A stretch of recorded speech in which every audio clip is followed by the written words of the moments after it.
Hello everyone, welcome back to another NFL video. In this video, I'll be giving my Week 18 predictions, so let's get into it. 2 games on Saturday, no games on Thursday night, of course. So the first game on Saturday would be Chiefs and the Raiders.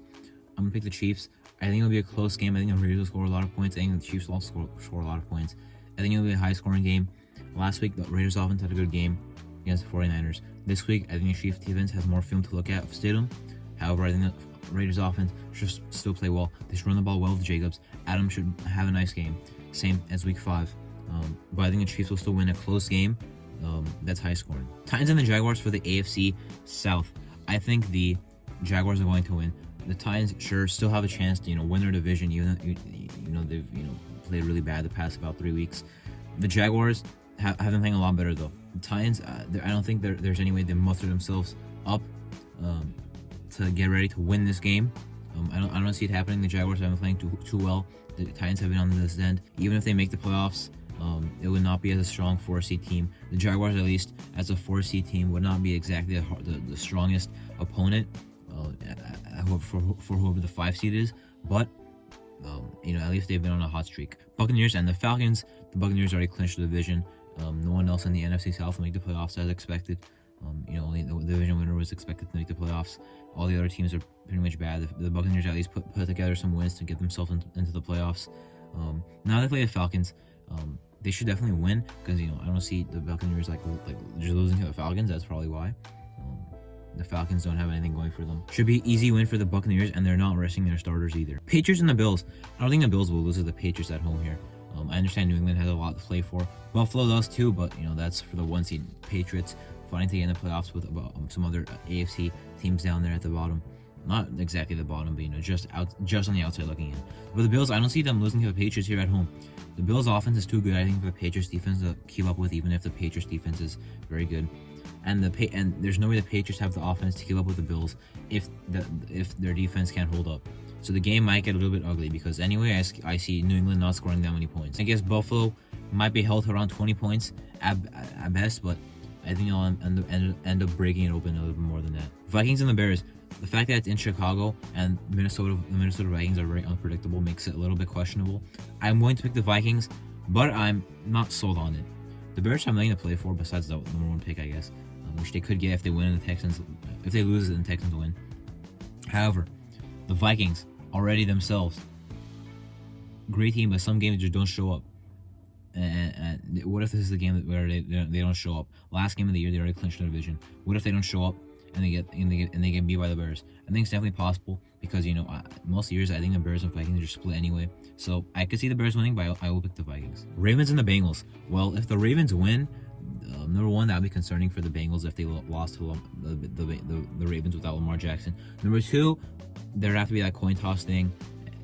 It would be a lot better if the Bengals just won the game and it got out of there. Both teams have already clinched the playoffs. The Bengals still owe the Ravens revenge from the Week 5 game. The Ravens with Lamar, this could be a very good game. That could be the case in the playoffs because Lamar probably will be ready to play. But in this game without Lamar, the Ravens are not beating the Bengals. Texans and the Colts. I'm going to pick the Colts. I want to pick the Texans because I was very, very wrong about the Texans last week. I will not pick them. I love the fight they put up against some of the teams like the Cowboys, the Chiefs, and that caused me to last week pick them to beat the Jaguars. I was wrong, like heavily. I want to pick them to beat the Colts. I think they can because the Colts don't have much going for them either. The Texans have at least shown some fight. They played a lot better against the Giants earlier in the year than the Colts just did. So I would love to pick the Texans. However, because I was so dead wrong about them last week, I can't do it. I'm going to pick the Colts. Jets and the Dolphins. The Dolphins, I think, will win. No Tua, no Teddy Bridgewater. Skylar Thompson might have a nice game. They have a nice defense over there with the Jets, but Skylar Thompson saw some nice things from him in the preseason game against the Raiders week 2 of that game. I think he went like 19 for 20. He had a nice game, but the Jets, even with that good defense, they've fallen off obviously a lot. With or without, at this point, with or without Zach Wilson, their offense is bad.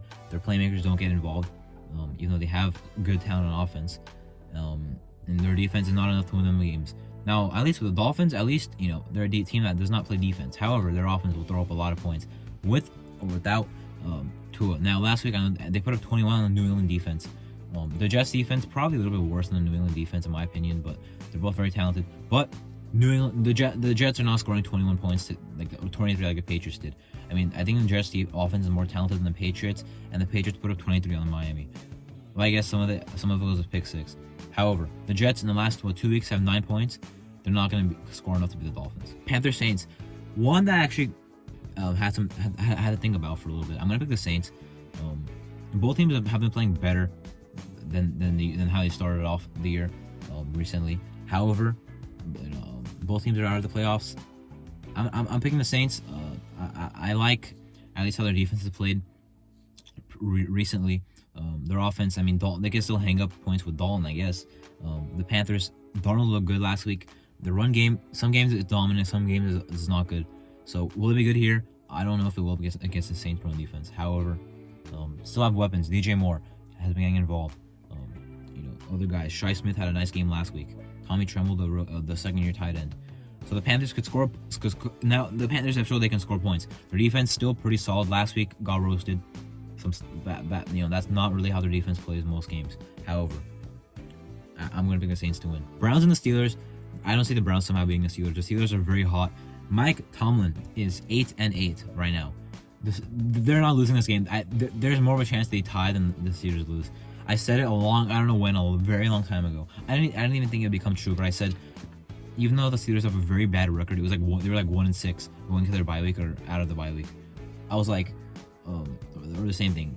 They lost their last game to the bye week. I think to the Eagles. I think they're 1-6. I'm like, even though the record, I'm like, Mike Tomlin will always somehow get back to 500. But to be honest, I didn't even think I would do it this year. They were 1-6. Somehow they're at 500. So of course we're not gonna lose this game. The record will not be broken. He's gonna have a winning year every year until he retires. That being said, they're gonna beat the Browns. The Browns had a nice game on the Commanders last week, which was a surprise. However, I don't see them beating Pittsburgh, who's anyway very hot. Their offense, they're not doing very good, but at least clutch drives the last 2 games. Their defense very good. Cleveland offense, I don't see having a nice game on the Pittsburgh defense. And even though the Browns offense is better than Pittsburgh, at least I see the Steelers defense keeping them in the game. Maybe it's a lower scoring game, but I don't think that the Browns will somehow win this one. The Chargers and the Broncos, well, it should be a pretty easy win for the Chargers heading into the playoffs. However, the Broncos have played better last week. Well, only one game after firing Hackett, but it was the Chiefs. It was against the Chiefs and Kansas City. They played pretty well. Sure, the loss might have stung to them, but that was a good game they played against Kansas City. The Chargers, who are not really playing for seeding, I think they have a chance to get the 5 seed, but there's not much of a difference there. They could get caught slipping by the Broncos. Do I think it'll happen? No. Last time they played, both teams played very bad. It should have been a tie, but the Broncos muffed the punt. Maybe the Broncos defense plays a good game on the Chargers offense, just like that game. But even if they do, I don't see the Chargers letting Russ, do what he did last week. So I mean, I feel like they'll be evenly matched in this game. Maybe both offenses have a solid game, or maybe both defenses have a solid game, like they did last time they played in Week 6. The Giants and the Eagles. Well, with Jalen Hurts, the Eagles would definitely win. Without him, which I'm not sure if he'll play, without him, they should still win. I'm going to pick them to win. Will they win? I'm not sure. Last week was very ugly. The Giants have been playing very good. I believe 3-game win streak, maybe 4. No, I believe they tied 4. No, I don't know. I don't know how many games they won in a row, but they just made the playoffs. They don't exactly have much to play for, really, because they can't win the division. And I'm not sure if they can even move them in seeding. If they can, again, same thing as the Chargers, and maybe it won't make much of a difference. But they'll still be playing starters, of course, trying to win the game. The Eagles should win, even without Hurts. Will they? We'll find out. But if they lose, that would be very alarming. If they lose without Hurts, I mean, forget. They don't even deserve to win the division at that point. But Eagles have a lot to play for. Either they're 1 seed or don't even win the division. Big difference in that, clearly. The Cardinals and the 49ers. The 49ers should just whoop the Cardinals. I mean, I understand the 49ers defense was very bad last week, but the Cardinals offense will not do what the Raiders offense just did. They have Hopkins out, Rondale Moore out, Kyler Murray out, Cliff Kingsbury in his final ever head coaching game in the NFL. What do the Cardinals have going for them? Their defense is bad. As bad as the Raiders, who just let up a lot of points. McCaffrey to the 49ers. So McCaffrey will eat.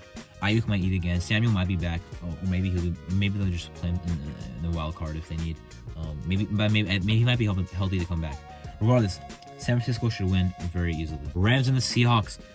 I'm picking the Seahawks as much as I want the Rams to win, as much as I think the Rams will play hard, because it's not like you can say the Rams should tank for a pick because the pick is going to the Lions anyway. So there's no reason to tank at this point. So might as well play your best and try to beat a rival. Even with that happening, I understand they'll be trying to play their best. Sean McVay, maybe his final head coaching game if he wants to retire after this year. Same thing with Aaron Donald, although he's not playing anyway. This could be, I mean, the Rams could definitely fight hard. This could be a close game, but I mean, the Seahawks, I think, are a better team. I don't know how the Rams offense will keep up. Their defense probably better than Seattle, which could give them an edge, but the Seattle offense, as I mentioned multiple times, finds ways to put up points. The Seattle Seahawks should win this game, and unfortunately, that would eliminate the Detroit Lions, who I'm pretty sure everyone but the Packers want to make the playoffs, and the Seahawks. The Cowboys and the Commanders. The Commanders have had a very bad end to the year. After a very bad start to the year, I went over it last week. Bad start, great run, then bad couple games which got them out of the playoffs. Ron Rivera might be gone after this year. Their ownership, who knows what's going to happen there. But final game of the year against the Cowboys, can they stop Dallas, or at least help the Eagles stop Dallas from winning the division? Maybe. But I do think Dallas will win in this one. They're fighting for a chance to win their division. Going to mean a lot if they could win this game. They would sweep Washington. So I'm going to Dallas. And finally, Sunday night, Lions Packers. Well, I'm taking the Lions. Even if the Rams lose to the Seahawks, and that would eliminate the Lions. The Lions have still prepared all week for this game, and they will only find out about the result of the Lions game. Sorry, the Rams Seahawks game an hour before this game starts. They still put a whole week of game planning into this game. I still think they're going to win, even if the morale is down if the Rams lose and they're eliminated, because they still want to beat the Packers, still want to eliminate them. Can you imagine if the Lions sweep the Packers? That is something that has not happened in a long time. Even if the Lions don't make the playoffs, which is also not happening. I mean, I guess they made the playoffs in 2016, but the Lions not known as a team that can make the playoffs. They're also not known as a team that can sweep the Packers. So at least if they can sweep the Packers this year, I would say that's a very good year for Detroit. 8 wins, or 8 and 9 if they lose. It's still a very, very good year for Detroit. Dan Campbell, head coach of the future. Jared Goff, quarterback for at least a couple more years. He's played a very good year. You have good pieces on offense. St. Brown, Swift. Maybe you shouldn't have traded Hawkinson. Maybe you look at it as a mistake now. Their defense, not exactly good, but has some pieces to build off of. Hutchinson, Josh Pascal, Okuda, Amani Oruwariye, kind of a down year. But regardless, I should stop talking about their offseason. This is a must-win game. I do think Detroit will win. For their sake, I hope the Rams also beat the Seahawks so that the Lions can actually get into the playoffs if they do beat the Packers. Anyway, those are my Week 18 predictions. I'm Marto, and thank you for watching.